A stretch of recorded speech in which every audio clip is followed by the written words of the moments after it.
Well, howdy, howdy. Happy Tuesday. Hope everybody's doing well and staying cool. It is hot up here in the Northeast. Holy cow.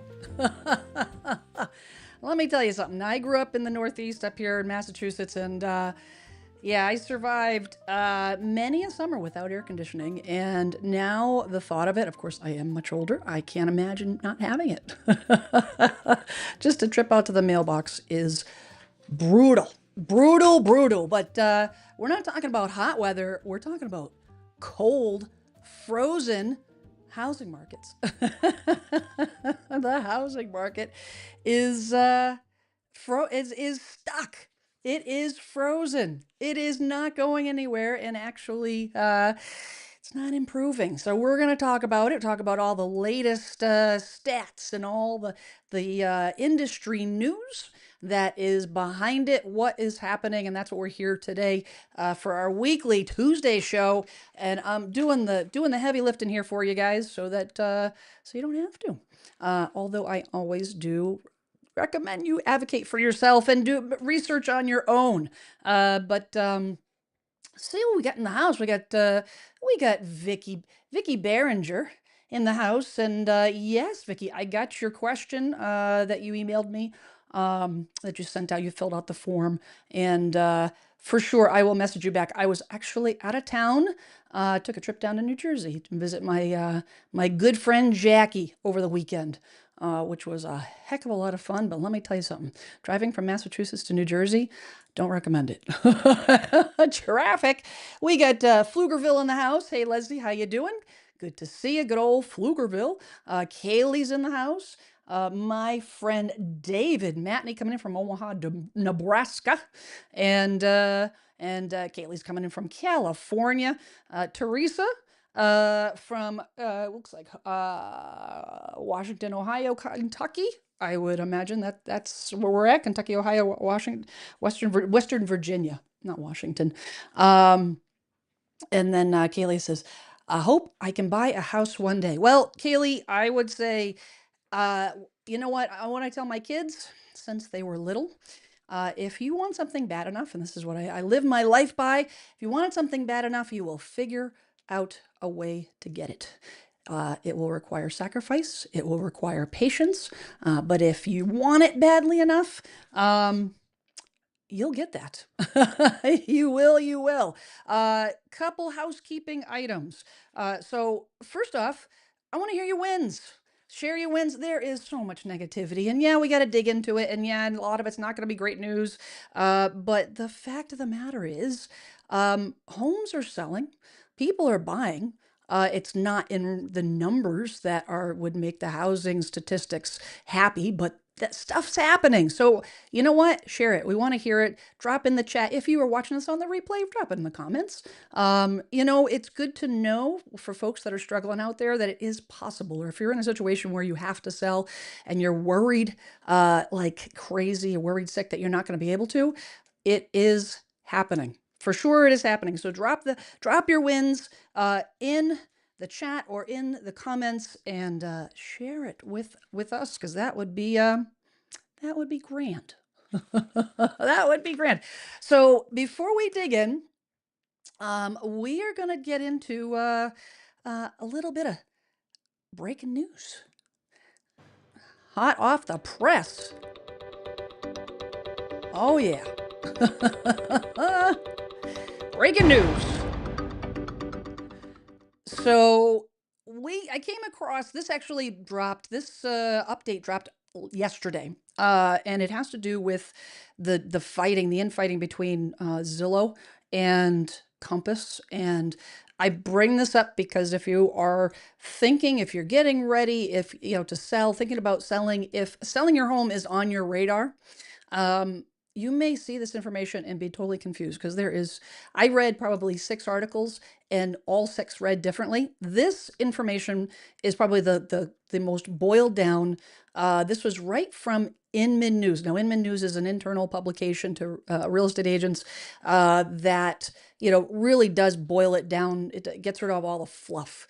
There is a lot of fluff. I had actually a viewer in our community here email me this from I think it was from Insider, Business Insider. And it was a ton of fluff and a lot of drama and all the things. And we don't care about drama. Save drama for your mama. That's what I always say.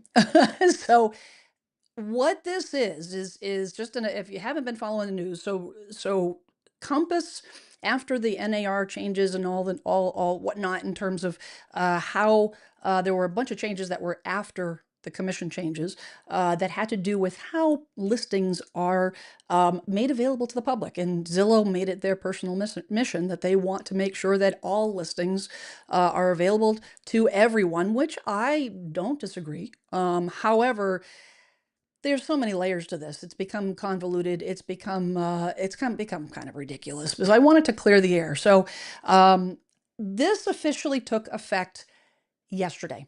And the thing that I want to now, I don't work for Compass, but I think that everything created equal. I think it's important that you know this information, because a lot of folks I've been hearing the chatter, and a lot of folks, even folks that have emailed me for listing referrals, says, I don't want to list with Compass because of XYZ. You need to understand what this is truly about. Now, this went into effect Monday. And it says Zillow's ban on private listings took effect on Monday, the latest development, an ongoing battle that will determine the future landscape for marketing and home search in the U.S.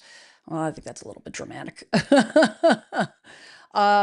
It says the ban set up a test for sellers. You can market your home off the multiple listing service as long as you're comfortable with your listing also not showing up on the biggest real estate portal in the country. Well, that's a threat. That's a downright threat. So, but I'm going to get to the meat, because that's not what's actually, I don't want you to get worried about what actually that means.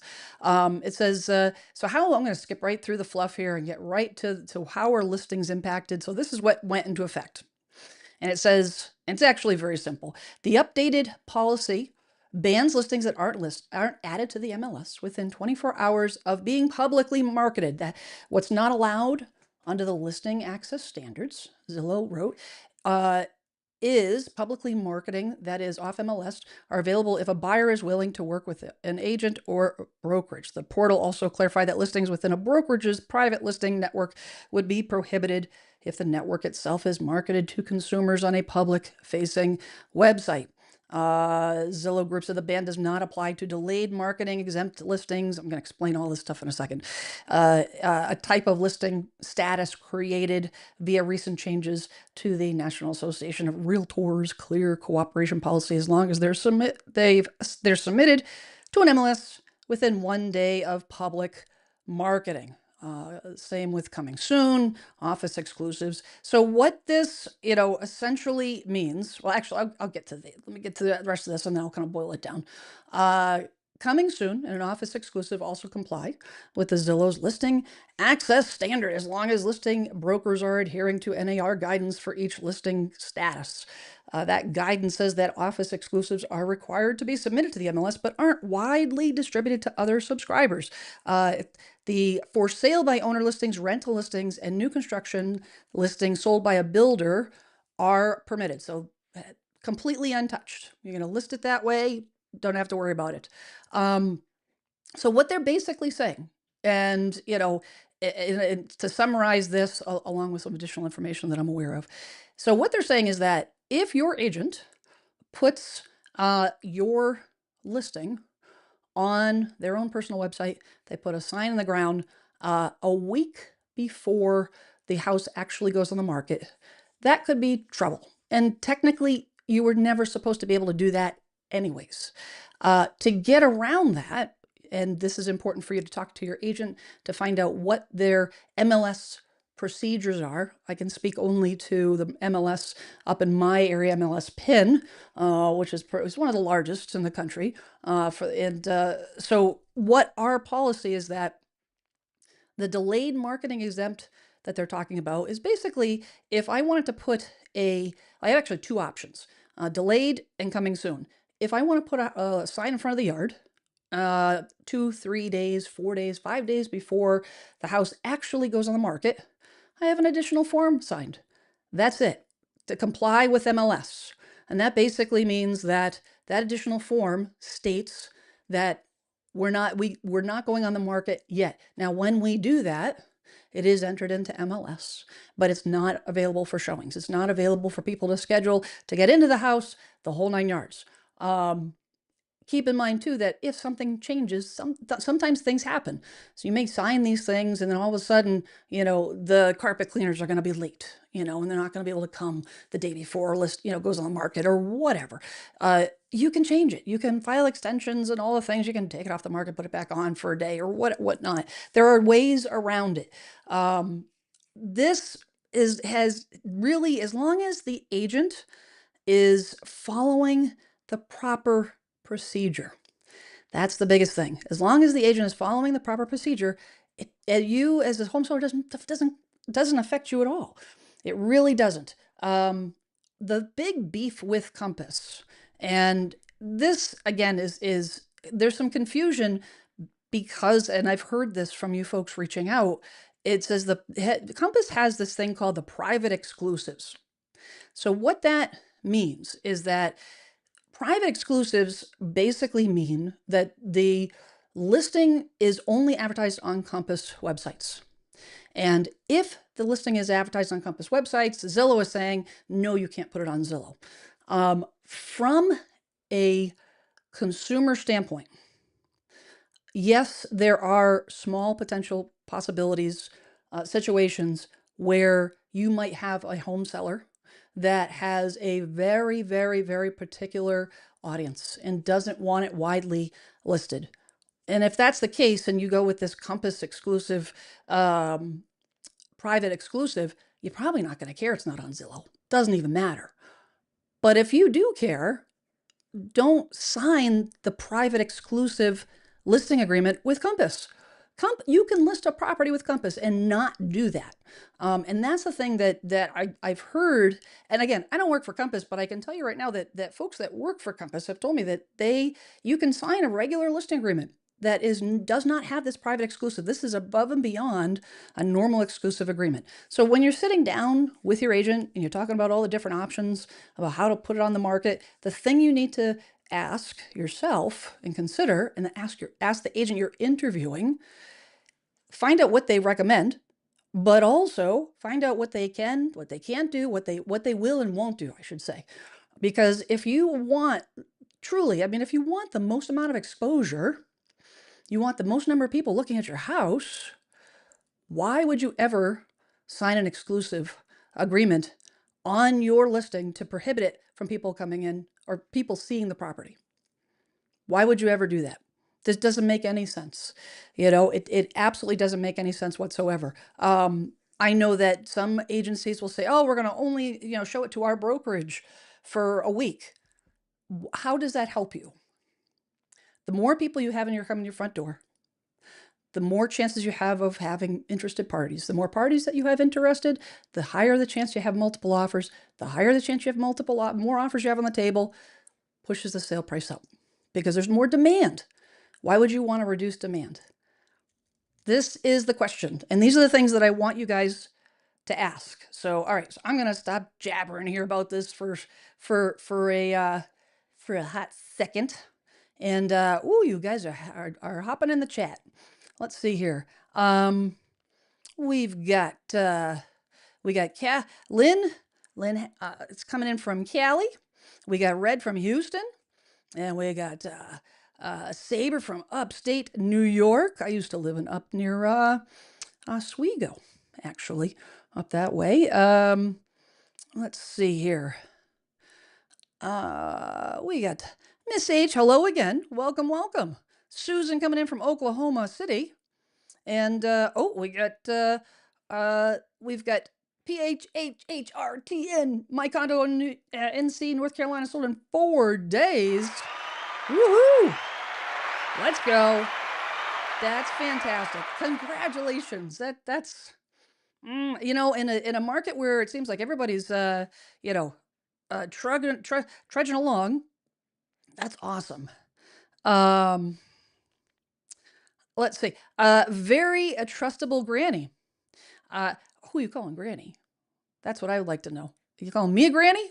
Not quite there yet. God help me. I don't want to be a grandmother. My oldest is only 23. Uh, I can't fathom that.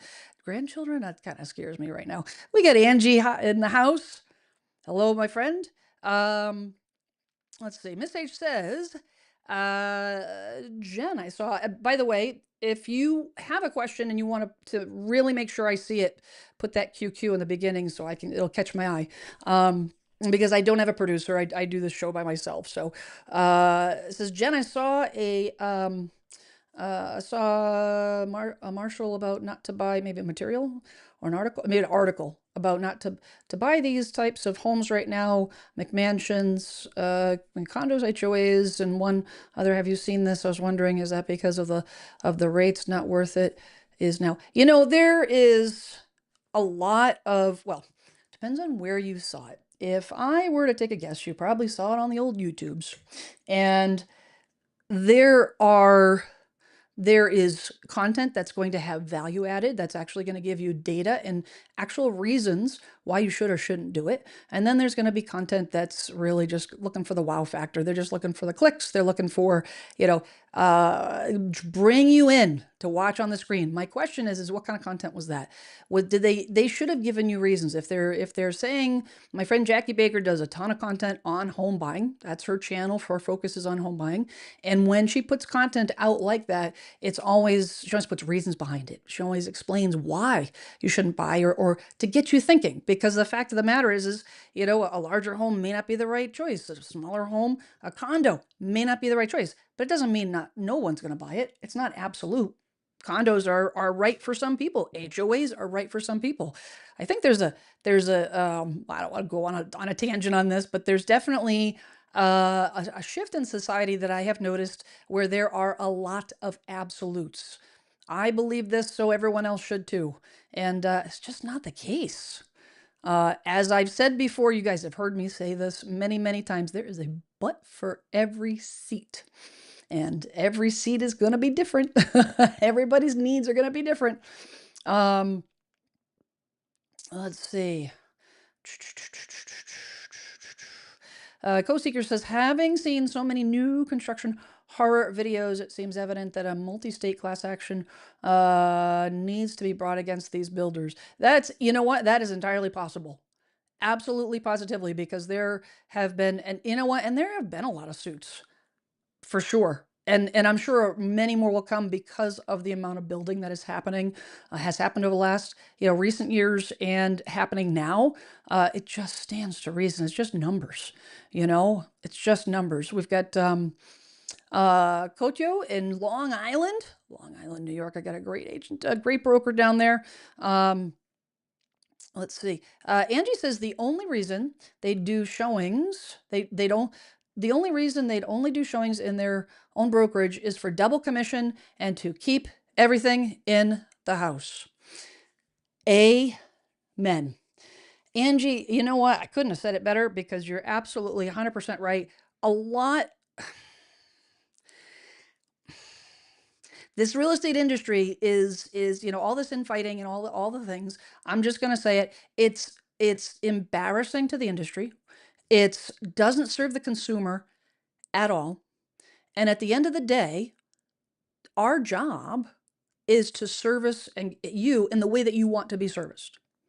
If it is to get the house sold as quickly as possible, then we're good. Then we put a plan that's going to reflect that. If it's to get as much money as possible, we try to get both, but you can't have one and the other. Typically, you're going to give a little bit on one side. If you can be patient, you know, there's so many moving parts in terms of what is important to you. The industry's lost sight of that. They've assumed that every seller wants X or Y, and that's just not the case. You know, that they're thinking from their perspective on what's good for them, and not putting the consumer first. Because honestly, this is embarrassing to have all this stuff about the industry. And, if the industry really cared about the consumer, this wouldn't be happening. Anyhow, gonna get off that soapbox. We got Steven from Central Mass. Where in Central Mass you from? I'll be heading out to Western Mass in a couple of weeks. I got my relatives out by good old Greenfield off Route 2. We got Carolyn from Tucson. Hot, hot, hot, hot, hot. Cactus is deader than a doornail in Aurora, Colorado. Interesting. I had some great conversations with some new referral partners today in Colorado, and they actually said it's depends on your strategy. The ones that, they said if you have the properties that sit, and it's probably because either they're not priced to reflect condition properly. A lot of it just comes down to pricing. But if you've got something that is not only pricing, but is a desirable style, desirable neighborhood, they're getting multiple offers. So it's not a one size fits all. We got my friend Clark in the house. For sure. Wiggly Arm Guy. Let's go. Oh, I love that handle. Says, hey, Jen, love your show. Getting ready to sell my house in Arizona, so I'm soaking up your great advice. Fantastic. Well, I am glad you're here. I am super, super glad you're here. Kojo says, our offer accepted and during inspection. First off, congratulations on getting your offer accepted. During inspection, inspector found supporting beam had damage. Owner accepted to fix that in second inspection. And add it to the contract. Will sign it now? ? Very interesting. That's a hard question to answer. That's a hard question. Here's my tip on when it comes to repairs. Any repairs from a home seller, from a, that is, when from a buyer's perspective, a home seller is looking to cash in, get out. Not necessarily in a nefarious way. They just want to get the deal done so they can move on with their life. Some sellers will not necessarily do a thorough job or as good of a job as you would like. Whenever possible, I always recommend getting multiple estimates and then getting a credit for the seller and doing it on your own. Now, there is a risk. There is a risk in doing that because it could cost more when you get the job done. If you estimate that the repair is going to be $10,000 and the seller says, yes, I'll give you a $10,000 credit, based on estimates that you got from contractors, so on and so forth. And then the contractor gets in there and finds out it's a bigger deal than you thought. That's the risk. However, you do that, now you get to be the one in charge to determine how it's going to be fixed. And from a seller's perspective, they're not looking to spend money because they're leaving. Not to say that they're not going to do the right thing, but they're not going to spend the extra money if say something you would like to have. So say a window's broken and you say, you know what, I would spend the extra money and actually just upgrade the window. And the seller's like, well, I'm not going to put the cheapest window in because that's what I had there before. You never know. I always try to do it myself, but not every situation you can do that on. So, I really I can't really advise you on specifics like that. Let's see. Let's see. I'm going to jump over to actually, you guys keep funneling those questions into the chat. Let's get on with the main event. Yeah. And looks like I might have to resize this here. Yep. I'm not quite sure what happened there. There we go. So we got this dropped a couple days ago. Business Insider latest stats show that the housing market has frozen over. I should probably queue up my sound deck for that. For real. Because it's so dramatic. All these headlines are so dramatic. Oh my goodness. So the highlights here: new home sales fell 13.7% in May. Another data point showing that the housing market is stuck. South led the decline with a 21% drop, hence the 21% on the thumbnail, while the Northeast actually saw an increase. Declining home sales are raising red flags for real estate experts. Well, you know what? I don't know if there's there are definitely some red flags going on. It says the housing market is even more frozen over than it was last year, and more data is piling up to prove it. It says the new home sales dropped sharply in May, according to the U.S. Census Bureau reporting on Wednesday, showing the U.S. housing market is at an impasse as buyers hesitate and sellers struggle to offload their homes. Sales of new single-family houses fell 13.7% month over month, from 722,000 in April to a seasonally adjusted annual pace of 623,000 in May.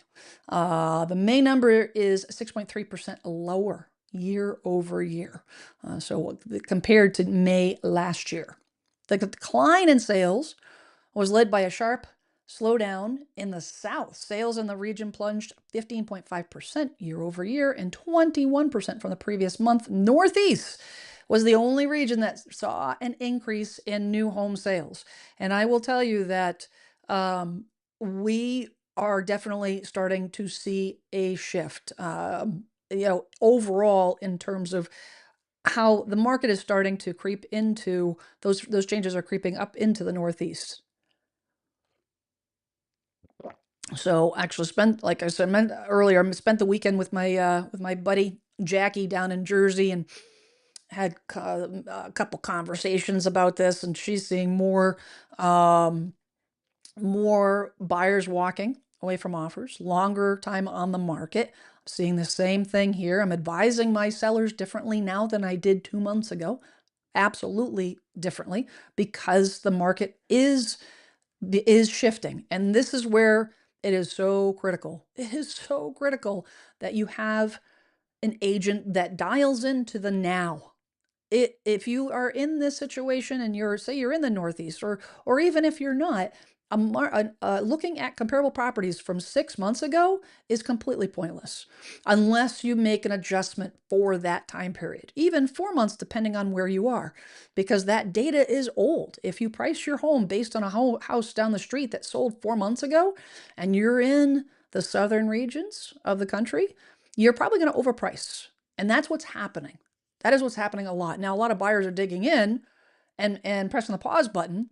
It's not just the overpricing. There's a lot of other factors here, which we're going to get into, but that definitely is something that's affecting it. It says Americans aren't buying homes. Okay, so this is why I want you guys to jump in the chat and share your success stories, because this BS drives me crazy. Americans are not buying homes. Yes, they are.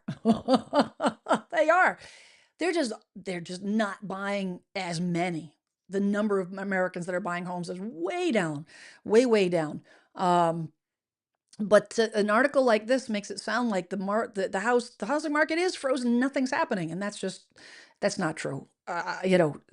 When the market tanked in 2007, well, we saw it here in the Northeast. It was 2006, 2007 when the market started to really tank, and from the great financial crisis.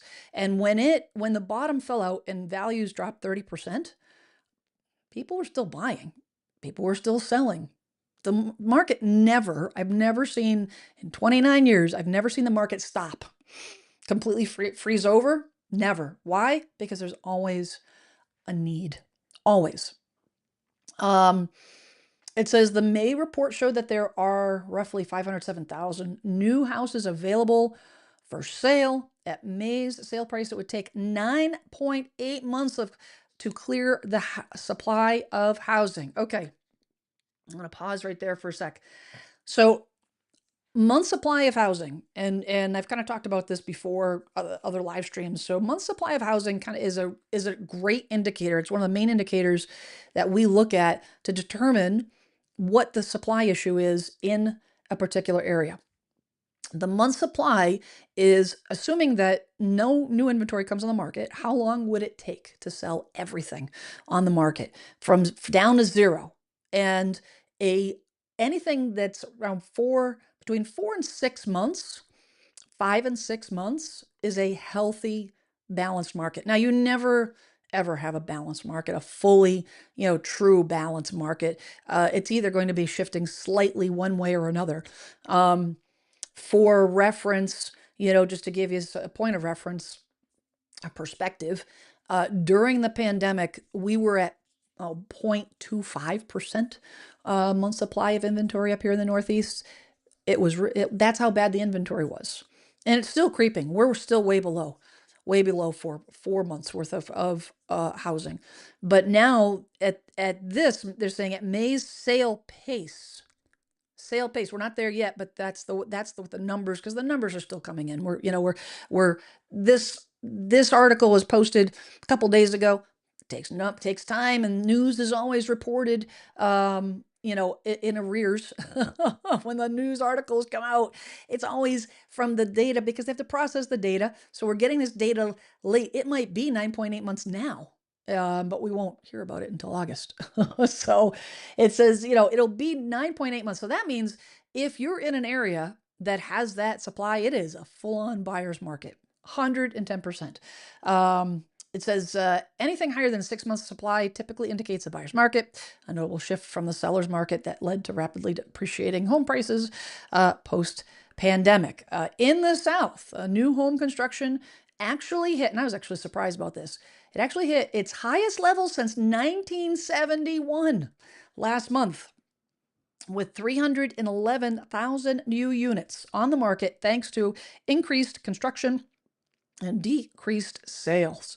So that's bonkers.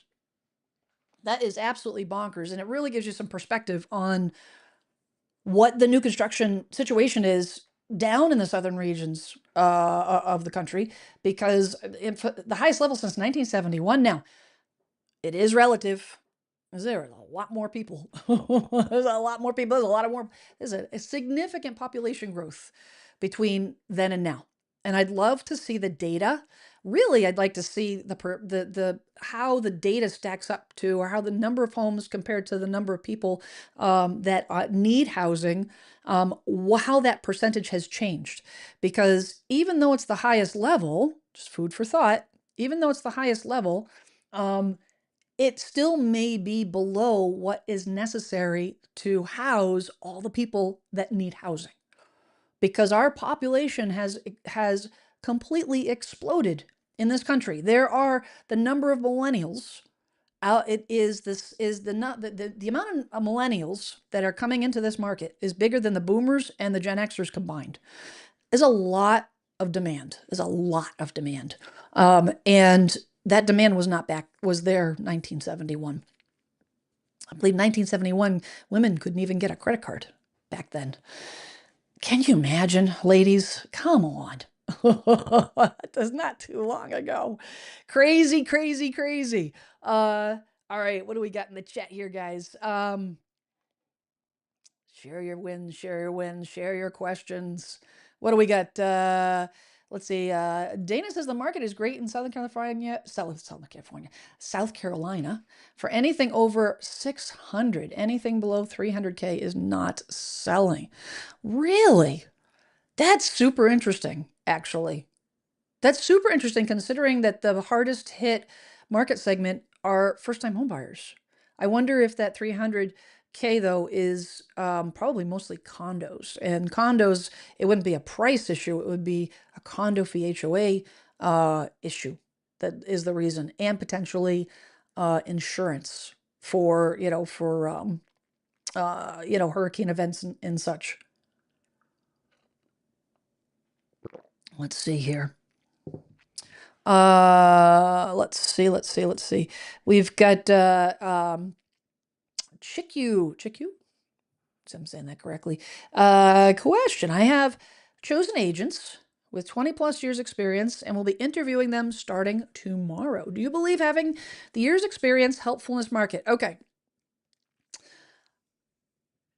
when it comes to years of experience, and I know I reference that I've been in this business a long time, kind of throw it around. However, the years of experience is not as important as what they did with those years.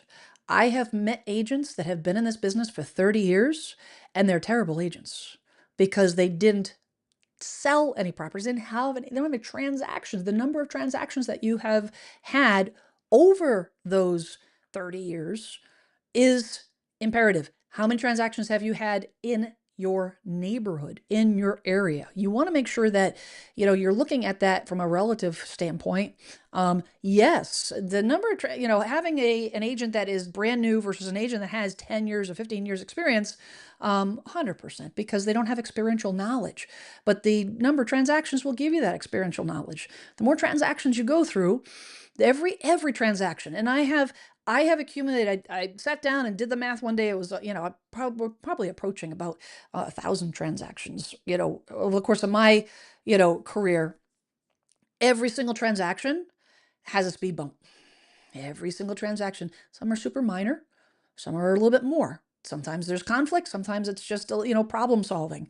There are nuances to every single transaction. Why? Because there's people involved. And when you add the human element, well, we're not robots and anything could happen. And if you have a seller that's a little bit emotional, things can go a little sideways. Knowing how to navigate that is far more important than just going by numbers, how many years and whatnot. You want to know how many years, how many transactions in your area. I think that is incredibly important. Good for you for doing research though, and interviewing multiple agents. Fabiano,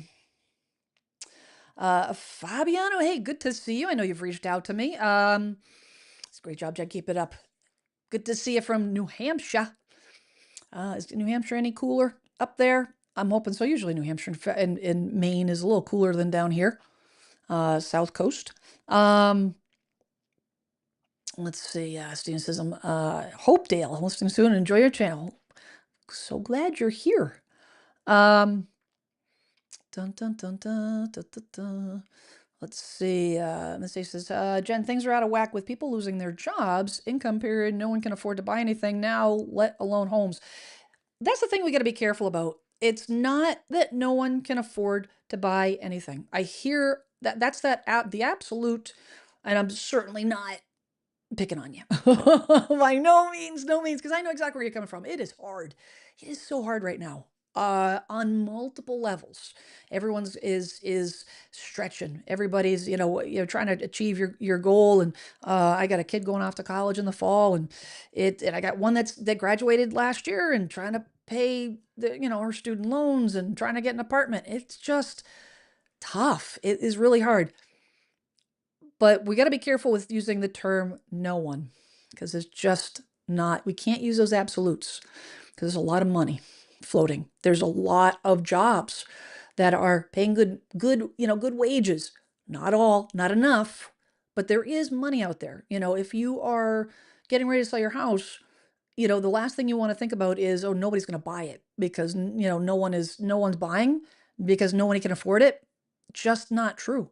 It isn't true. It's harder, but it's definitely harder on the lower, say middle class, lower middle class. Like if you're on the lower end of the spectrum, you're not bringing in, massive income. It's tough. It is very, very tough. But be patient, be frugal. That's what I do. I buckle down and just get frugal. Been through this before. The great financial crisis was not pretty. Let's see. Karen says, this American has been trying like crazy to buy, but inventory isn't cooperating. Patience is the key. Patience is the key. Depending on, where you're looking to buy, being at the right place at the right time, I've found over my career is oftentimes, that's the key. That is the key. It is tiring. It is emotionally taxing. But and sometimes folks will take a timeout for a month and then re-engage. I think the summer is a perfect time to do that to a certain degree. The summertime is typically this is one of the slowest times. Right through the get in through the month of July. I've got a couple clients that are gonna be putting their houses on the market, and I'm having lots of conversations that to with them to say, we're gonna put a pricing strategy together that makes sense. There are buyers. There are absolutely buyers, but we gotta be careful. That's all, because there's not as many. We only need one. We only need one. But we've got to make sure that we have a pricing strategy, marketing strategy to get them in the door. And that could be you. That could absolutely be you. Let's see what we got. Let's see. See that the volume keeps coming up and down for me. You know what? I might. Let's try that. I'm gonna try. See if that affects. If you know what, I just made a change in my microphone. You guys can let me know if that sounds a little bit better on the microphone. If that adjusts that, because actually, thank you for saying that, because I was noticing on the playback last week it was a little questionable. Michael X, Mesa, Arizona, 115 degrees yesterday. Yuck. I wouldn't leave the house. Yes, Angie says years of experience doesn't always mean the best. 110%. 110%. Oh, thank you so much for the super chat. I appreciate you. Chiku says, thank you, Jen. I will ask the agents how many transactions they have done. I wish you could be my agent here in San Diego. Well, I'll tell you, that San Diego is actually on my bucket list. I'm not licensed in California, but definitely is on my bucket list for sure. One of the things that I have been watching is, and this is something that has been creeping in, a little bit. This is not new news, but it's something that has been definitely increasing as I'm talking to folks, talking to agents, and that is there is a growing number of cancellations with home purchases, and there's multiple reasons, and the reason I wanted to bring this up is a level of awareness on both sides. If you were on the listing side, it's good to know to establish your expectations, because this might happen, and for reasons that are not under our control. We try really hard, as our job is to try to anticipate issues.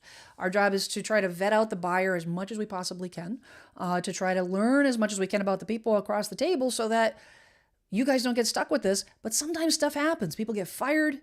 Sometimes relocation agreements get canceled, and all of a sudden the buyers were moving. Now they're not. Sometimes the buyers don't have a good buyer's agent. Imagine that.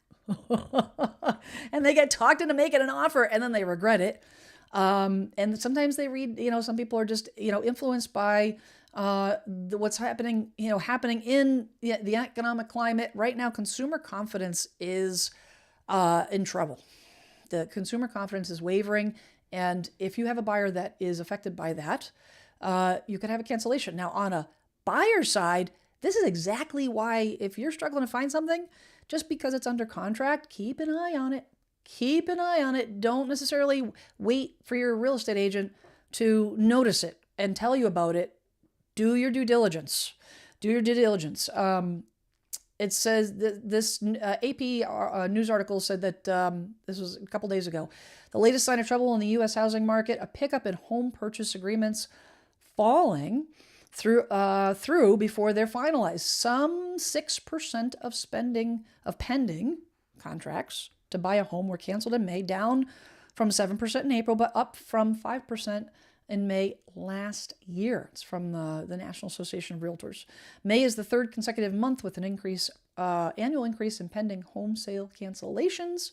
A separate analysis of housing data by Redfin found that 14.6% of all pending sales in May fell out of contract, up from 14% in May last year, the highest cancellation percentage for the month of May, going back to 2017. So here's the thing is that because this is happening, and yes, if a buyer's really pushing the limit and they think they can afford it, and then the rates don't cooperate because they were told they would, or they were hoping they would, or something changes, they're going to get cold feet.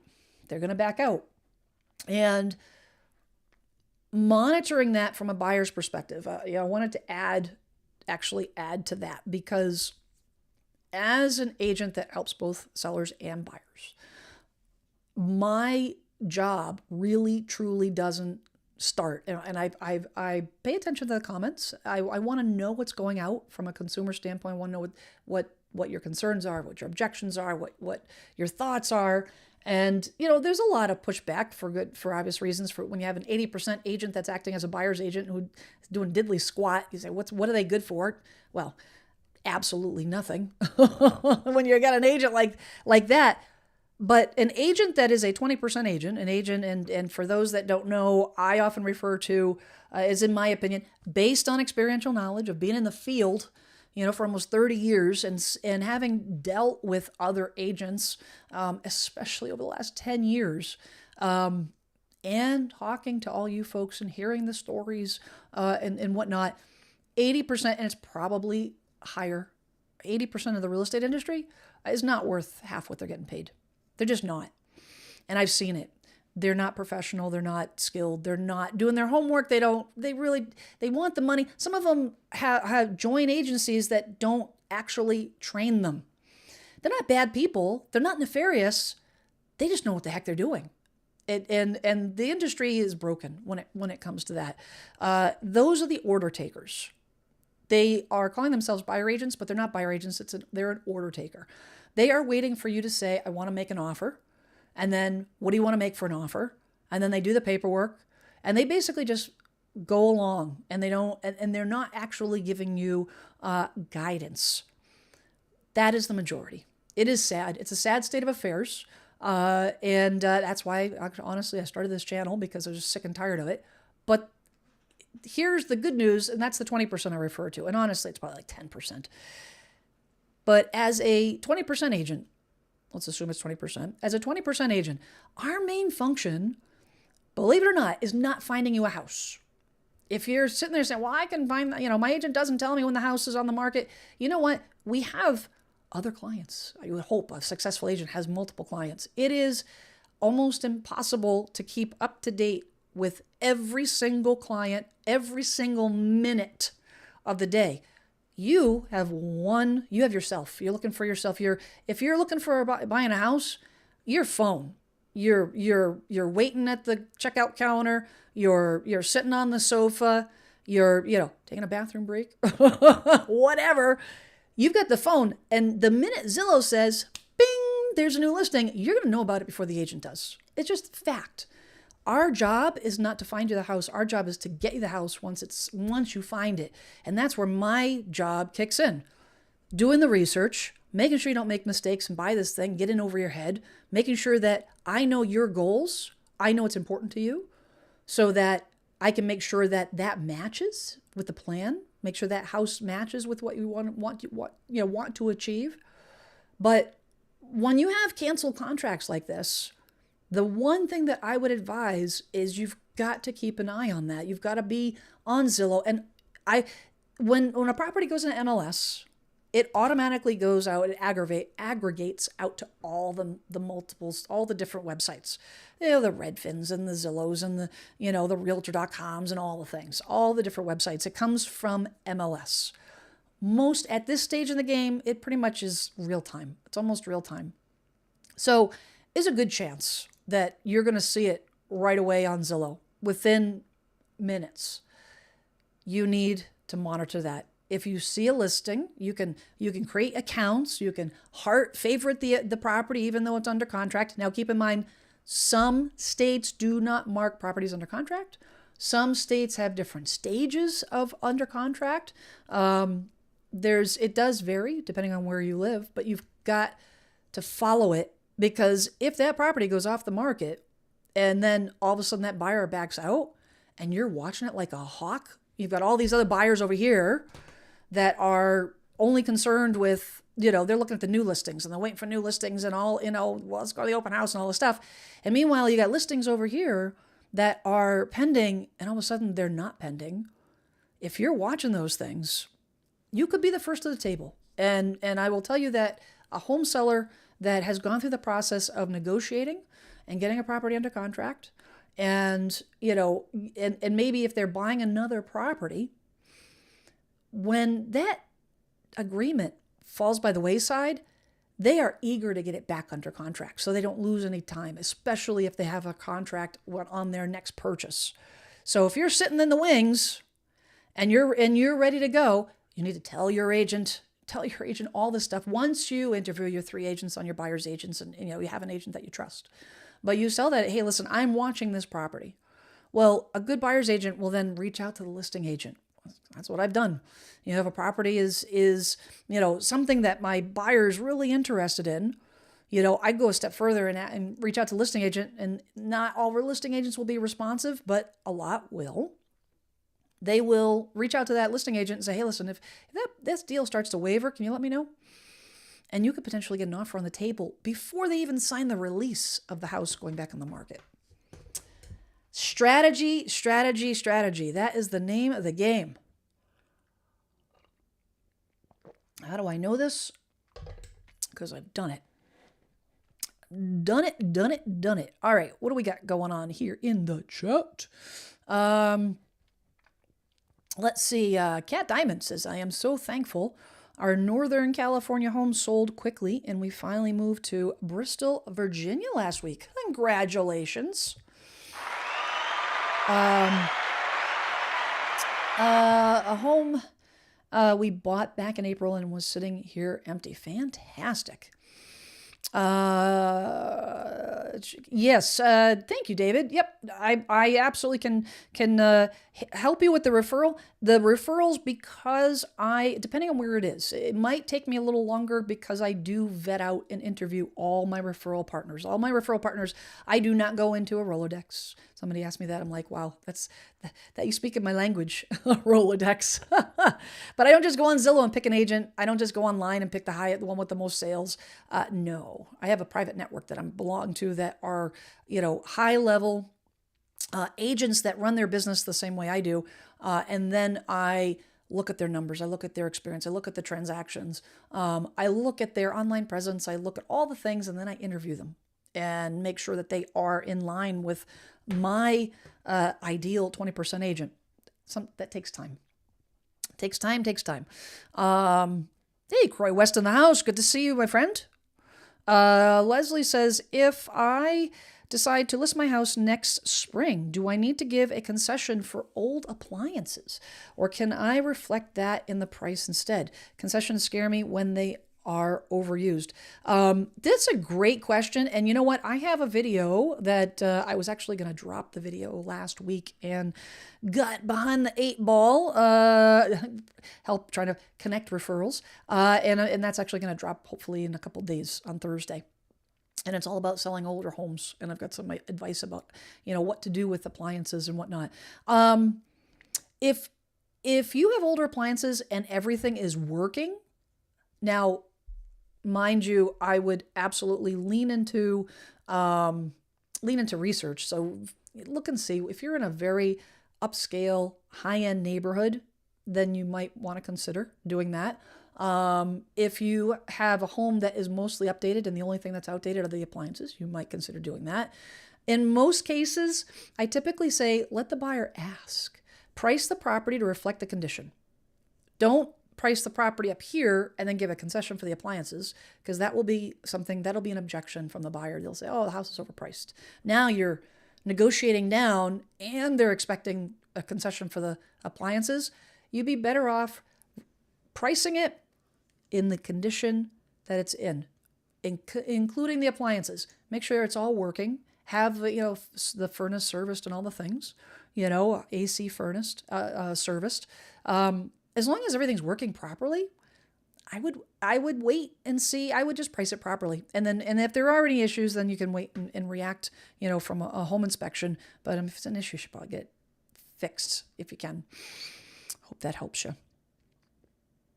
Okay, so Cactus Olsen says, haven't had a showing in a week, which is good. Is it good that you haven't had a showing? Here's the thing. I'm glad that you post this comment, because I just want to make a quick, something for to keep in mind. When you put your house on the market in this market, make sure you know what the median days to offer is in your area. Now, if you have a big town like Plymouth, where I live, it's 102 square miles. So it may differ if you're in South Plymouth versus North or West Plymouth. It's going to be a little bit different. But most towns, you can go by whatever's happening in the town. And the agent will have access to that data. But you want to look at the median, not the average, but the median days to offer, which is going to tell you depending on how many sales. I guess that's the other caveat. You just got to figure out how many sales. If you're in a tiny, tiny town and there's been 2 sales or 3 sales in the last couple months, it's not very reliable data. But then what I would do is I would scale out, because I did a market valuation for a client recently where it was that kind of a situation where the town was very small. There were not a lot of comps. So we went to the immediate area. Was still in close proximity, but we kind of went over the town lines to kind of get that data for the general area, not necessarily with, the boundaries. But you want to know what is the median days to offer. If it is 4 weeks, 30 days, and it's been 2 weeks since you put the house on the market, then you can meditate. You can have a glass of wine if that's your thing. You can just simmer down. Simmer down now. I think that's an old SNL skit. Simmer down now, I think. It's back from my youth. But anyways, you need to have perspective. When you put your house on the market, if you have anxiety about the house showing, about the house selling, 3, 4, 5 days is going to feel like 3, 4, 5 weeks. You need to have that data, because the data is the thing that's going to keep you grounded, and you're going to understand. And hopefully you'll have a good agent that reminds you of the data. All right. Thank you for mentioning that. Let's see. David says there are still a lot of people unsuccessfully trying to rent their properties. When should they list? David, where are you from? I know you've posted in here before. I don't remember what area you are from, because, rentals, depending on where you are, rentals in a lot of areas are still in high demand. It depends on if you're in a college area. If you're in a college, vicinity of a college, like now, list it now. The kids will be going to school in no time. I gotta get my honey and tea, my tea with honey. Let's see here.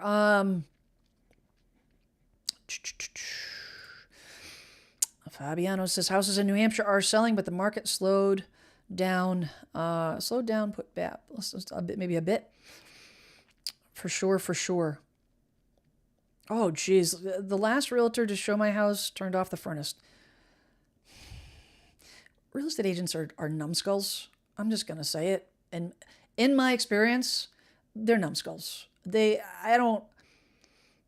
My personal opinion, real estate agents, when they get their license, they should have a basic 101 course on construction. They should have a basic course on components of a house. I'm going to leave that there, because I just can't believe when I'm going through a home inspection, or I'm representing the seller, and I'm in the proximity, and I'm listening to the buyer's agent. I just, as my friend Jackie Baker would say, I just can't, because they are just numbskulls. Not all, but a lot. They just, they don't know what the heck they're doing. Let's see, Mary Beth, welcome. I'm super glad you're here. I'm a huge fan. Thank you so much. And Jackie, would you consider delving into OMGs? It is a subject that is affecting my buyers, especially in PA. OMGs. What are you talking about there? the oh my gods. Delving into OMGs. You know what? Can you elaborate on that? Because I'm not quite sure what you mean by that. Cactus says, got a new thermostat in the end. Well, that's good. Good. Let's see. D says, I am all in for a drop, not seeing it where I am. I don't mind making less as long as I pay less for my next home. There lies the problem. What the problem in right now, the problem that we have, and actually I have some predictions that read and saw an article today with some predictions for the next quarter on what's going to happen with mortgage rates and prices and whatnot. Obviously generalized for coast to coast. The biggest issue with the housing market period is the discrepancy, the gap between the income and the average sale price, period. It has been the sale price going up. The sale prices are always going to go up. They've been going up since the 1940s. It just is. But income has also been going up. The problem is, round the corner of 2019, 2020, and that gap substantially widened. And income is not anywhere near where it needs to be in relationship to the home prices. And then you add in the cost of carrying the house. The cost of the overall carrying is not just the price, it's the overall carrying cost. You have the increased cost, depending on where you live, increased cost of insurance, increased cost of HOAs. Those combined is it's insurmountable. A drop would help alleviate some of that. And I do think that we will be seeing a slow, steady, casual easing in. I do not, right now, that all the warning signs for a crash are not there. For a 20% drop, in the course of a couple months, 6 months. Do I think it's going to continue this slide, this slow slide?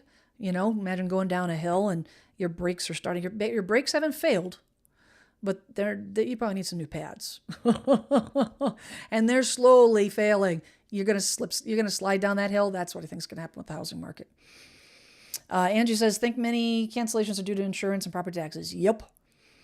110%. And the thing is with the property taxes, property taxes are based on a home's value. Now, every town is going to be different, and you'll need to check with that when you're purchasing your property, especially purchasing new construction. But some towns set their taxes, their tax amount, based on what the property sells for real time. If the property, had a big jump in home values and then you bought it, they're going to, during that big leap, they could, a lot of those folks adjusted right away. But mostly it's finally catching up. Like Plymouth is about a year and a half behind. And so it's slow. It's a little bit slower, to catch a little, I guess, easier, in a roundabout way. But, having property taxes go up this doesn't help current buyers or current homeowners per se. But if you are buying, you've got to have a buffer. You've got to have reserves. You've got to, and this is what makes this so stinking hard, is a lot of folks are trying to get into the house and they have to go right to the wire to be able to afford it. And the reality of it is that's probably the worst thing you could do. You don't want to go right to the wire, because if your property values marginally go up or your insurance goes up, you've got no room to grow unless you're in a job that you're expecting, significant, pay increases, regular pay increases.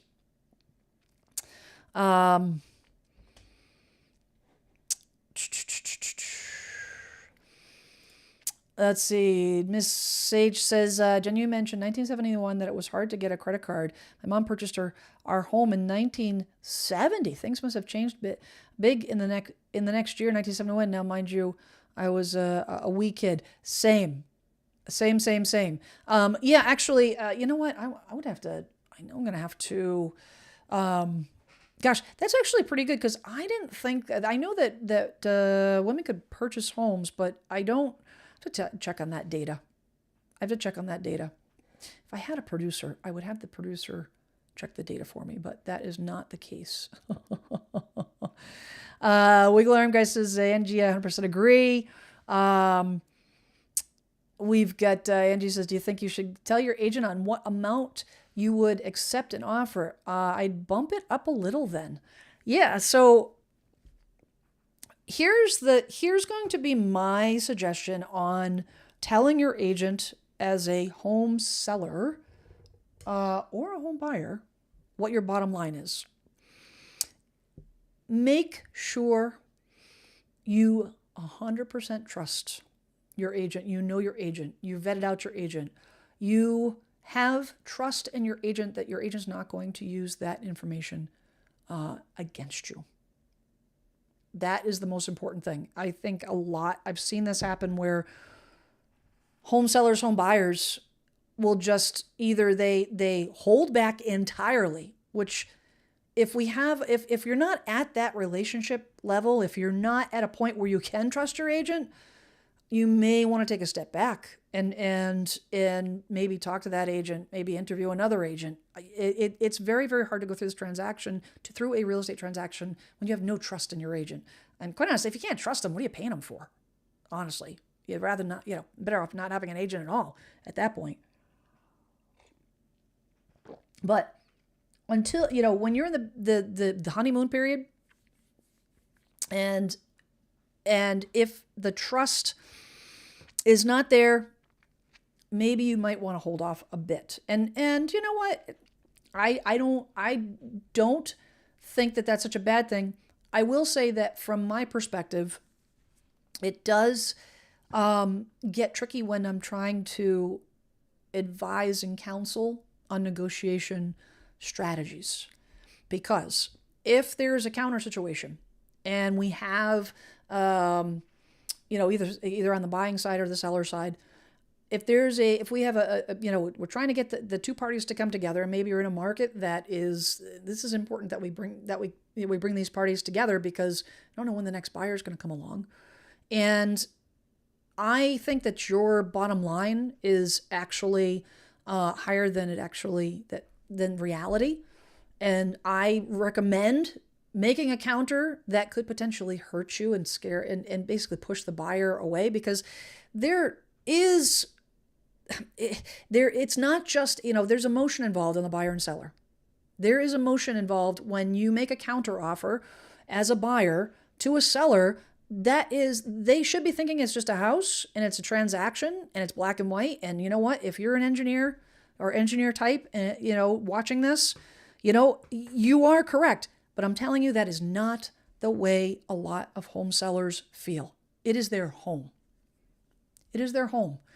And if you offer less as a buyer to the home seller, that home seller could get rubbed the wrong way. That home seller might think you're playing games. That home seller might get ticked off. That home seller might, out of spite, kill the deal. And if I don't know what your true bottom line is on the home selling side, I could potentially enable the crumbling of that whole transaction and that whole agreement. Because if I know the actual numbers, then we could potentially bring it together. Just food for thought. That's where experiential knowledge comes in on a good agent that's been through this before, it's done this before, that has seen many, many, many types of negotiation styles and negotiation scenarios. Because that's my job is to read the room. My job is to talk to the listing agent to try to get as much information as I can from the listing agent or the buyer's agent, to get a sense, not to pry. I will try to see if they'll give me, as much information as possible, but I want to get a sense of what we're dealing with So we can craft our negotiation strategy around that. And if I don't know what's going on, it makes my job super tough. I hope that makes sense. Oh, Boomer Tuber, thank you so much for the super chat. I appreciate that. So do I offer paid consultations? Not at the moment, but I will tell you that is something that I am entertaining. I'll be perfectly honest; it's just a time thing right now. You know, I absolutely appreciate. I cannot tell you how much I appreciate all you folks putting your faith, in me to, get your referrals and reaching out with questions. I know, a lot of you might be, waiting for me to respond back on the questions and so forth, trying to, take care of those that reach out with, referral requests and so forth. I am one person. I am a type AAAA, and I am a systems nut. So I'm highly organized, so I can balance all these things a lot with, on my own, but I am just one person. So, right now there's just not time in the schedule to do paid consultations, but that will be something that I am entertaining in the future for sure. Because I know a lot of you have reached out to me, and I want to help. I definitely want to help you guys. So thank you for asking that. This is a tough question. So David asks, how can you determine if a neighborhood has a crime problem? Okay, so as a real estate agent, it's important to know that we are not allowed to comment on crime statistics, school statistics, demographics, race, all the things. What you can do as a buyer, and what I will often tell my buyer clients, is if there is an area, and I know the talk of the town and all the things, but I don't know for certain, and that's a reason why, again, that I won't offer up the information. However, what I will say to the client is, make sure you're doing your due diligence. Make sure you check all the statistics and stop by the police station. That's typically the suggestion that I make my clients. What you can do is stop by the police station. The police station will give you the number of, domestic violence calls, theft, break-ins, assault. They can give you all that stuff, all that data. If you stop by the police station, you tell them, I'm thinking about buying a house in this neighborhood. What can you give me? And they'll give that information to you, and then you can make that decision. Having, a crime problem, I would think that, you can just ask the police department. Has the crime substantially increased over the past year, 2 years? What type of crime? Drugs? Ask them. That's what I would do. Don't ask your real estate agent. They don't know anyways. I don't know. I'm not the police department. I don't know, what exactly. I'm not, standing on the streets taking up with a clipboard, monitoring the police scanners and all the things. Do they still have police scanners? I don't know. Growing up, I had one of those police scanners, back in my teenage years. Let's see. Edward says, in my area in the Midwest, we are still seeing pretty good prices. They're not going down yet. But I do know there are other areas that are. Yes. Oh, David's from Portland, Oregon. Good to see you. Excellent. Very, very interesting.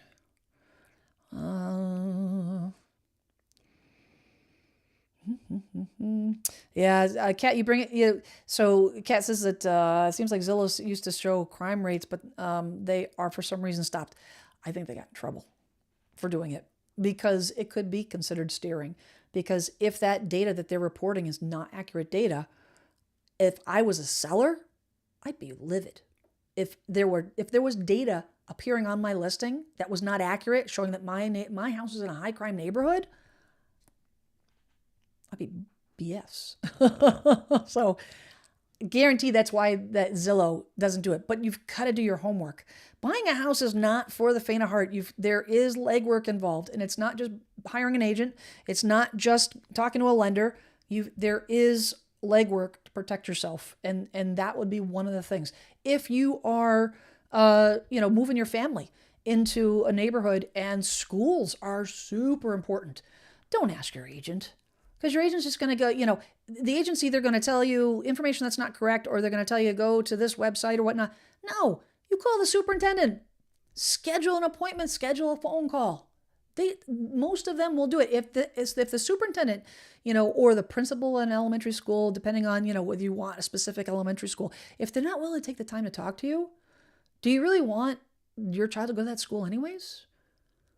If they're not willing to talk to you about the status of the school and all the things they're willing to do and all, what programs are involved, how's that going to be when you're actually living there?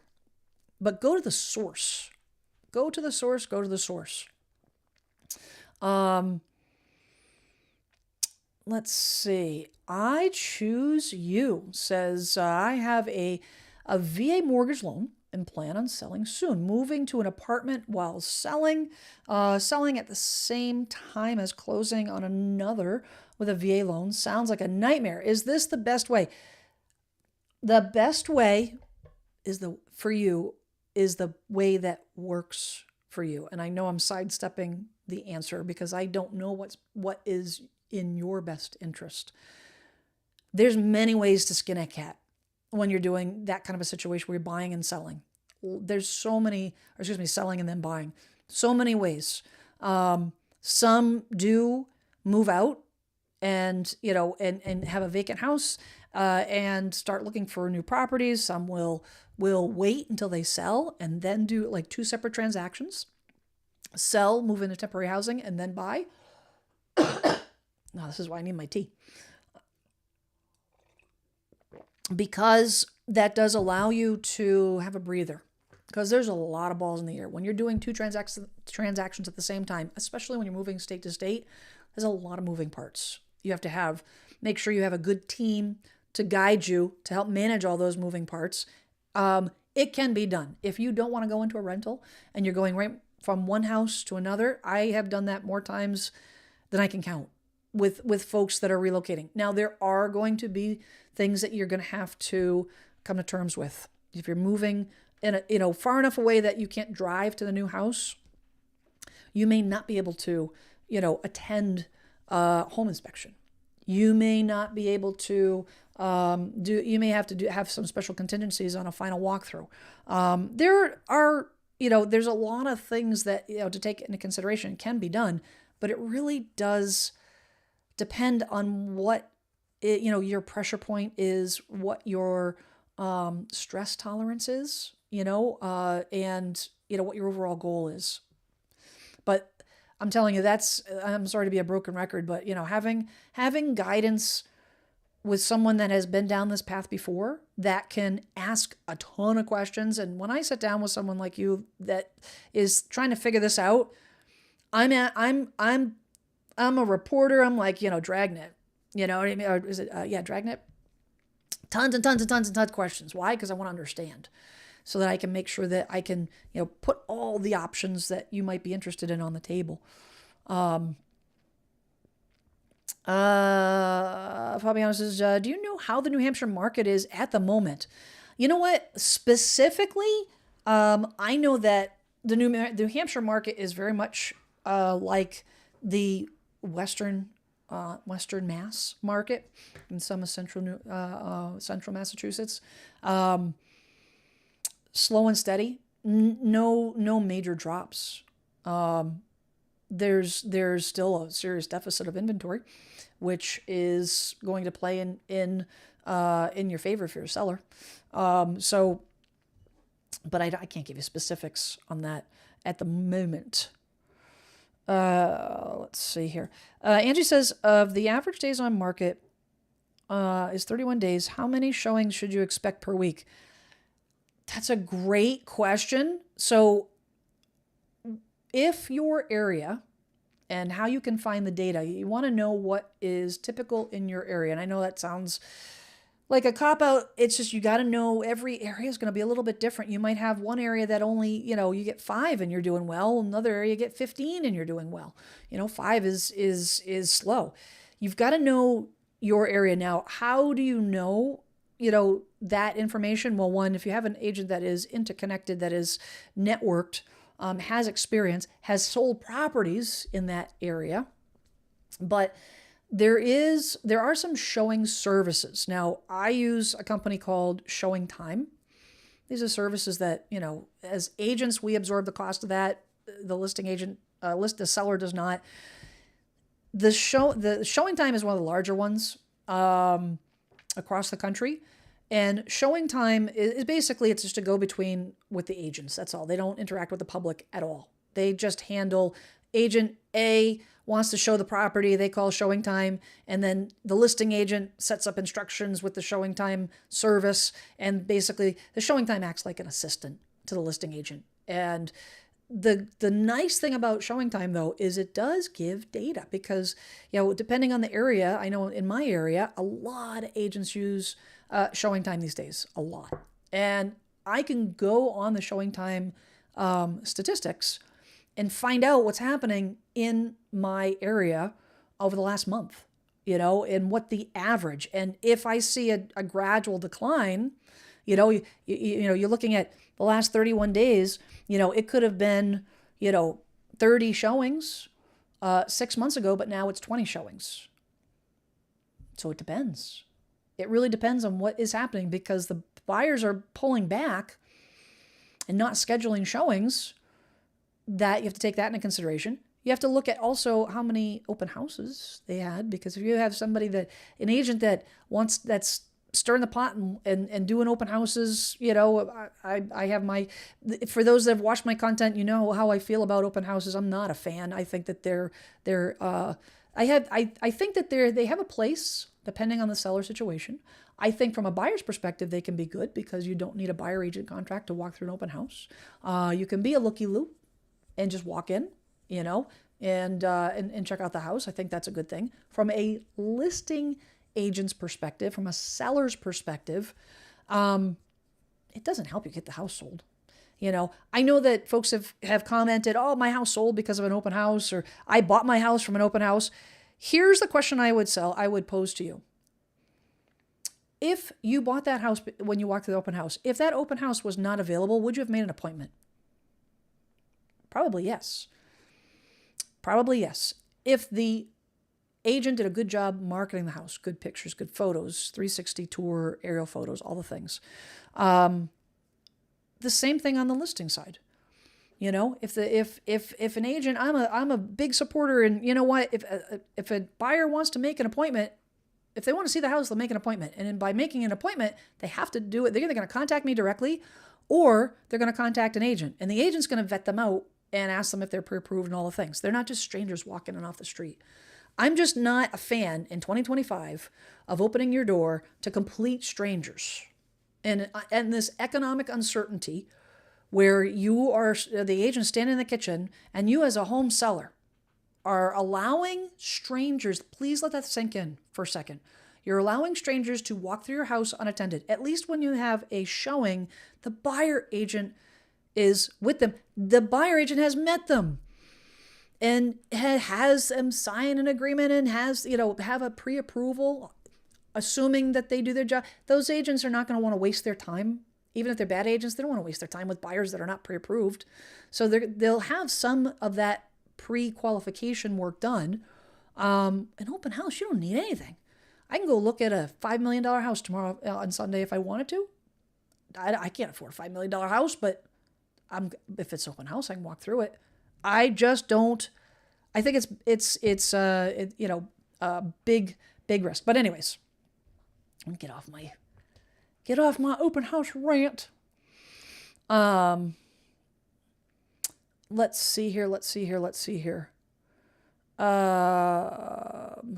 I'm gonna get back to actually. Oh, I know what I wanted to do. Here we go. Watch the time here.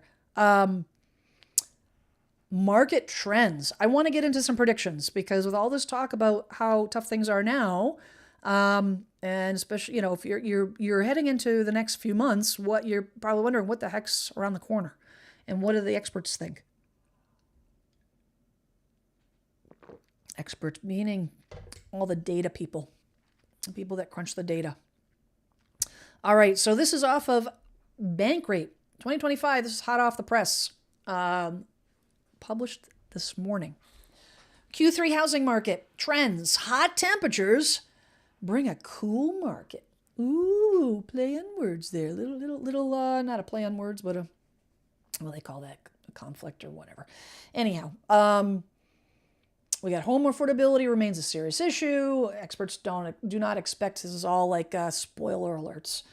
If you're going to the movies, do not expect mortgage rates to significantly drop and then a sharp increase in inventory of homes on the market is giving some buyers some welcome leverage. So I'm going to skip right down past all the fluff. It says what to expect. All right, so this is according to Nadia Evangelo from the NAR. She's a NAR senior economist and director of real estate research. And she says the third quarter of the year is traditionally the second busiest season for housing following the spring market. So just as a reminder, we've got the spring market, which is going to have the highest traffic, the highest increase in prices. And then it's going to taper off. We're tapering off at as we speak. We're on the down low. Where activity and prices tend to dip during the summer months. There's a second bump up, and that is in the fall, and that's what we're talking about here. In the fall, there's a bump. It's not as busy as the spring, but there's definitely a bump up. And then right around the end of October, we start seeing that slide. And then the end of October, November, mid-November through, the first couple weeks in January is well, depending on if you're in the Northeast, could go into February. Usually, we start seeing a bump. We started to see that flip right around the beginning of February.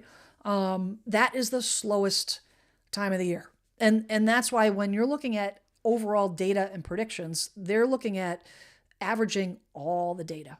You may see a 8% increase in the spring, but then you've got a 6% decrease in the winter. It all, you've got to average it all out. And that's what they're talking about when it comes to adjusting for seasonality. But it says that, it goes on to say, on average, 1.4 million homes are sold over this period, which represents roughly 28.1% of the annual home sales. This is usually a period of strong home buyer activity and relatively stable mortgage rates as families move around the calendar. This third quarter might not follow this usual summer surge we typically see. And this is Rob Barber, CEO of data firm Atom. I use Atom. Atom generates a lot of data, a lot of statistics. That is a lot of it used in real estate. So it says with mortgage rates still high and home prices remaining elevated, we are likely to see a more subdued buying season. Some demand may resurface if rates dip, or inventory improves. But overall, I would expect a cooler quarter with softer sales activities and continued affordability challenges, keeping buyers on the sidelines. I agree with this. I do not see anything major happening in Q3. I think it's going to be more the same. I really do. I don't see anything substantially happening one way or the other. I think it's going to be a continued slow slide. I see very marginal, if any, in the Northeast particularly, maybe marginal appreciation. Most areas will be either flat or depreciating because of the amount of inventory that's on the market. Greg McBride, who is the Bankrate's chief financial analyst, agrees. And he says home sales remain. Let's see if I can get this a little bigger for you guys here a little bit. Here we go. Home sales remain at some of the lowest levels in 30 years. So this year's tally will look weak compared to historic norms, but better than last year. So it's going to be, pause. Not quite frozen. Frozen means there's no movement at all. And that's not necessarily the case. Mortgage rates Uh, don't hold your breath waiting for mortgage rates to dip significantly anytime soon. We'll only see a meaningful decline in the mortgage rates if there's a notable weakening in the economy, the job market in particular, says McBride. Short of that, the continued resiliency of the economy and the prospects for a resurgence in inflation will keep 30-year fixed rate mortgages, 30-year fixed mortgage rates in the 6.5 to 7% neighborhood during the third quarter. Rick Sharga, who is the founder and CEO of CJ Patrick Company, envisions rates fluctuating only slightly. They will probably range 6.75 to 7 for the 30-year loan, 6 to 6.5 for a 15-year. There's still too much market uncertainty. That's that consumer uncertainty, market uncertainty that we keep hearing about. It says about domestic issues like tariffs and budget deficit. No indication that the Federal Reserve will lower rates anytime soon, and the international concerns about escalating violence in the Middle East, in the Mideast and Ukraine to hope for mortgage rates to meaningfully decline. This is the thing that will, whether you agree with any of these challenges or not, the fact of the matter is when you have tariffs and, the big, beautiful bill and the international conflicts, all of these things scare investors. And if investors are not, if there's any type of uncertainty in the market, interest rates, they're not feeling confident, they're not going to lower rates. The treasury bonds, T-bills will not lower, and mortgage rates follow. It won't help the overall situation. We need we need the economy to settle down. We need things to just settle down and come up with a plan and we need things to get boring. That's what needs to happen. Things get boring, then the investors feel more comfortable, and that's when we'll see some meaningful change, potentially. I know that they're also nervous about interest rates going too low, too fast, because it will start pushing prices higher. Because if interest rates go too low, and that brings in buyers that maybe were on the fence, but the fact of the matter is you maybe, it could make the difference between somebody being able to afford a house today, and if you have a 1% difference on the mortgage rate, that could substantially decrease the mortgage payment for that property, and actually that person can now afford it. And now they're in the market, and they're competing. And more people that are competing for one house pushes the price up. The Mortgage Bankers Association backed up these projections, forecasting that the 30-year loan will average 6.8% in Q3. Fannie Mae is a little bit more optimistic, predicting an average of 6.3%. If rates were to drop that far, it might spur a boom in refinances for homeowners currently locked in at 7% or even higher. I don't know if I agree with that. I think there's going to be at least a 1% difference in order for you to justify refinancing, because the fees associated with refinancing, typically it's a 1%. The guidelines are, from my experience, is 1%. If it's not at least a 1% difference, the cost of the refi is going to outweigh the benefit of a lower payment. And in this economic uncertainty, I don't think that 6.3 is enough to push, to allow that unaffordable housing to be more affordable.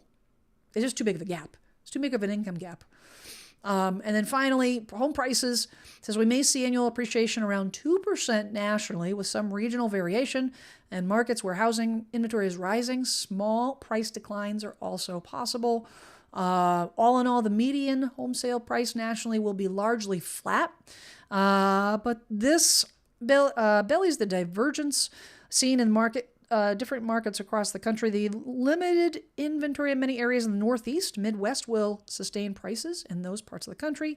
The cost of purchasing and maintaining a home continue to outpace wage growth in much of the country without a broad increase. And this is it right here. This is it right here. Without a broad increase in wages or drop in mortgage rates, we can expect the affordability gap to remain a persistent problem for both buyers and sellers this summer. I was watching a video on the old YouTubes a couple days ago, an interview with Mike Rowe. Mike Rowe, if you guys know who Mike Rowe is, he's a big advocate for, the blue collar, so what I'm looking for here, guys, the laborers, and fair pay and getting folks more into the labor force, into the construction field, and especially our youth. And I actually highlighted an article months and months ago, that the industry, the manufacturing industry, is currently at right now a shortage. They have over 500,000 jobs open in manufacturing across the country. If I took a guess, the reason why those 500,000 jobs are available is because the pay doesn't substantiate people enough to be able to take those jobs. They can't live on the income from those jobs. The one thing that he said, which I agree with, is that it's one thing for this administration, and I am not pointing fingers and all the things, I'm just, pointing out the fact that one of the goals for this administration is to provide more jobs to the American people and bring more manufacturing jobs to the country, which I think is fantastic. However, if we already have 500,000 open jobs and people don't want to work because those jobs do not pay enough to afford the average home, you add in another million jobs, 1.5 million jobs at that same rate. How is that going to help us? How is that going to improve the home affordability? How is that going to improve everyone's, your household income? It does not. It's not. The answer is not adding more jobs. The answer is increasing wages. Period. End of story. We've got to increase wages to the average worker so that we can fill that gap. We've got to be able to close that gap. And that's my 2 cents on that. That's my soapbox. I like Mike Rowe. I like a lot of stuff. This is common sense stuff. What else do you guys got here? As before we finish up here, I want to make sure all your Traveling Tease has been in my house for 21 years. It took 15 years for Zillow to show it as worth more than what I paid for it. Oh, Zillow. I referred out a viewer who reached out to me for a listing referral, and the amount on Zillow was like, it was off by like $200,000. It was ridiculous. Oh, Zillow. Yes, Stephanie says knowing the basics of home construction would be useful to home buyers. That's pertaining to me mentioning how real estate agents should have like a basic course in home construction. Let's see. We've got Ghosts. Good day. Glad you're here. Joy, great. Hey, thank you very much for that. Appreciate it. Appreciate that. Teresa says, when is a pre-inspection report advisable? You know what? I would say, in a pre-inspection, I'm going to say that it depends on the house. Definitely depends on the house. If you have a house that is, say, you inherited the property and you don't really know anything about the property, because you don't know what records your parents, your aunt or uncle, whatnot, what types of things actually do they do? What's the state of the furnace? What's the state of everything? I think it's worthwhile. I think you got to be careful with the pre-inspection, because if you don't know, you can't disclose. If you know, depending on the state, you may be required to disclose. I think that's why it depends. It definitely depends. I think that if you have, say you're in a situation where your house, needs work, or maybe you had a spouse that took care of things and they passed away and you just don't know, I think it's a good idea. If you are interested in making sure that house is completely up to snuff, get a pre-inspection. Because the pre-inspection is basically going to do the same thing as a home inspection. And if you anticipate a buyer doing a home inspection, then you can get ahead of it. You can absolutely get ahead of it. So I would say it's not a hands down, everybody should do it. Once you figure, that's why interviewing your agent, you do your homework, but then just get their opinion. See what they say. This is a loaded question. You advise how to interview an agent without offending them. Watch my videos. I can't give you delivery advice per se. I think that the thing to do, and if you want my honest opinion, an agent, if you're not coming off as in your tone as because you are presumably you're dealing with professionals. So as long as you don't come off as, accusational or defensive, then a professional agent isn't going to be offended. Not at all. They just won't. I had a client, my longtime client, watched my videos and said, "Jen, will you lower your commission?" I wasn't offended at all. I said, "You watch the videos. Good for you." We had a conversation about it. We did. I wasn't offended. I think a good agent won't be. But because you're just trying to figure out what they're bringing to the game. I've had a string of agents who just flaked off. Yep. 100%. Arizona market very... my house is on the market, and after 2 months, I've only had 3 showings. Ouch! 2 months and only 3 showings. I don't care what market you're in. That is not acceptable. That is not. No way. No. That might mean an adjustment on price to reflect condition, but I would also make sure you have data. Data. Oh my goodness, the chat is active here. I am way behind. Holy cow. Sorry, guys. Oh my goodness. Chico says, I believe someone stole my autographed football during an open house, and it was in my closet. Oh man. I don't mean to laugh. I thought I read it quickly, and I thought I read that you found it in the closet, but that's not the case. So I'm awfully sorry that happened. That's, I don't trust open houses. I just don't. I don't like it that I would never do an open house at my house.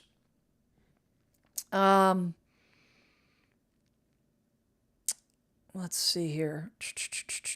Peter says open houses are the norm here in Long Island, but I get what you're coming from. Yeah, that's why I stress the fact that it's got to be location specific. I mean, it's nothing that I'm teaching is, and I mentioned this at the beginning of the video, nothing is absolute. There's no such thing as an absolute anything, because every situation is going to have nuances. Every area is going to have nuances. I know that in Long Island, there's a lot of areas that are seasonal. And, those properties may be more suited depending on the weekend to open them up. This is a 4th of July weekend. It could be that there's a lot of people, a lot of seasonal home buyers that are coming into that into an area, going into the Hamptons, that may be interested in, like, geez, we rent here every year. I wonder what it'd be like to own a place. Oh, look at that. It's an open house. Let's walk through. Is it possible that they're on the fence in a situation like that? It is. If you are going to do an open house, if your agent's going to do an open house, the one thing that you can do to protect yourself is insist that the agent doesn't do it alone. Period. When I do have situations where I have to do open houses because the seller it's a certain type of situation where the seller maybe has limited hours. Maybe they work nights and they sleep during the day. And we have, only, small windows of availability to show it. And we want to get as many people as we can in that property at the same time.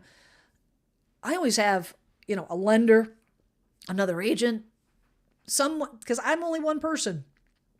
So they can spread out, and make sure that, keep an eye on everybody. 100%. Well, I really, really, really appreciate, boy, this chat is yeehaw. I love you guys. I enjoy this so much. I'll be honest. I just really enjoy this interaction with all you guys. This is fantastic, fantastic, fantastic.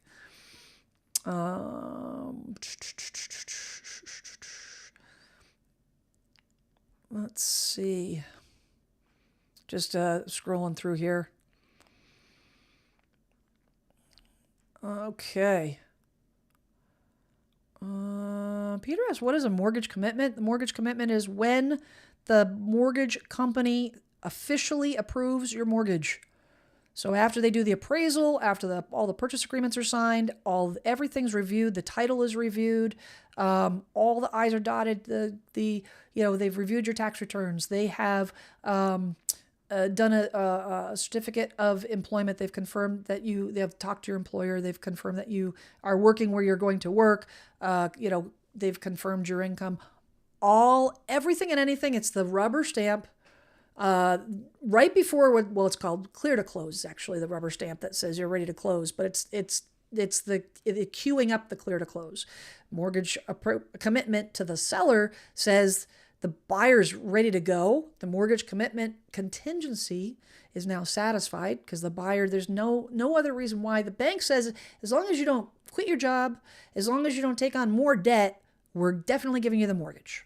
Period. A pre-approval is not that because they haven't checked everything. They haven't done the appraisal yet. They haven't run your credit. They haven't checked all of these things. But once they do, then they issue your mortgage commitment, which means they're definitely giving you the mortgage. For sure. So, geez, this is fantastic. Fantastic. Fabiano says that is true, Jen. I've worked in manufacturing for 40 years and the pay deteriorated in the last 15 years. I have 32 open positions in my plant. Yes. And the common complaint is paying low wages. And I don't know how you fix that. I think that it is a complicated question because if the cost of materials keep going up, if the tariffs presumably could increase the cost of materials at that plant, how is that plant going to be able to financially afford to pay those workers more? I don't know. It's oversimplified to a certain degree, and it is not. It is not that simple. Very, very much so. Oh my goodness, you guys are just. This is probably the most active chat I've ever had. I just love this so much. Fantastic. Well, you know what, guys? I'm going to. I think I'm going to close out the show because it's coming on 8:00 here. 8 p.m. Eastern time. So every Tuesday evening, 6 p.m. Eastern, I'll be here. I'll be here. And I really appreciate everybody that has joined in this conversation. I think, at the end of the day, we don't know what's going to happen with the market in its entirety. I think that the safe thing to do is hope for the best, prepare for the worst. Make sure you have plenty of reserves. Make sure you have plan B. Make sure that you build that in. If you're buying a house, if you're selling a house, allow for extra time. Don't box yourself in with tight dates and contingency dates because you could end up in a situation where you are going to find yourself without choices. So take those into considerations. But we will be watching this week to week. I'll be back next week with another update on what the heck is going on in the housing market. So until then, look both ways before you cross the street. Check in on your neighbor. And as I always say, before you judge, seek to understand. We don't always see eye to eye, but if you have a conversation, ask some questions. Instead of an argument, you might find that you are actually closer in alignment than you might realize. So seek to understand before judgment. Guys, have a great week. Happy 4th of July. And I'll see you next Tuesday, same bat time, same bat channel. Have a great weekend. Ciao.